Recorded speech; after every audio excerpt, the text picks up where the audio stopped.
बहुत समय पहले की बात है। एक गांव में बहुत सारे चूहे रहते थे। वे एक बड़े से घर में आराम से रहते और खूब मजे करते। वे वहाँ के अनाज के भंडार में घुसकर खाना खाते, कपड़े कुतरते और पूरे घर में ऊधम मचाते। घर के मालिक को यह देखकर बहुत गुस्सा आता, लेकिन वह कुछ कर नहीं पाता। कुछ समय बाद घर के मालिक ने इन चूहों से छुटकारा पाने के लिए एक चालाक और फुर्तीली बिल्ली ले आई। अब तो चूहों की परेशानी बढ़ गई। जैसे ही वे अपने बिलों से बाहर निकलते, बिल्ली झपट्टा मारकर उन्हें पकड़ लेती। धीरे धीरे चूहों की संख्या कम होने लगी और वे डर के मारे बाहर निकलना बंद करने लगे। इस मुसीबत से बचने के लिए चूहों ने एक दिन एक बैठक बुलाई।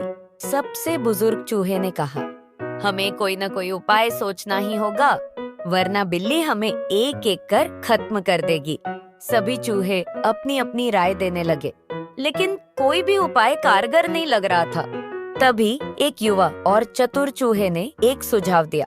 अगर हम बिल्ली के गले में एक घंटी बांध दें, तो जब भी वह चलेगी, घंटी बज उठेगी। इससे हमें पहले ही पता चल जाएगा कि वह आ रही है और हम समय रहते भाग सकेंगे। यह सुनकर सभी चूहे खुशी से उछल पड़े। उन्होंने इस सुझाव की खूब सराहना की और जोर जोर से ताली बजाने लगे।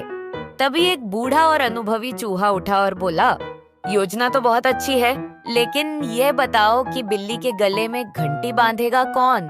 यह सुनकर सभी चूहे एक दूसरे का मुंह ताकने लगे। कोई भी इतना साहसी नहीं था कि वह बिल्ली के पास जाकर उसके गले में घंटी बांध सके। कहानी से सीख। अंत में सभी चूहों को समझ में आ गया कि केवल योजनाएं बनाने से कुछ नहीं होता, उन्हें पूरा करने की हिम्मत भी होनी चाहिए। सिर्फ सुझाव देना आसान होता है, लेकिन उसे अमल में लाना उतना ही कठिन।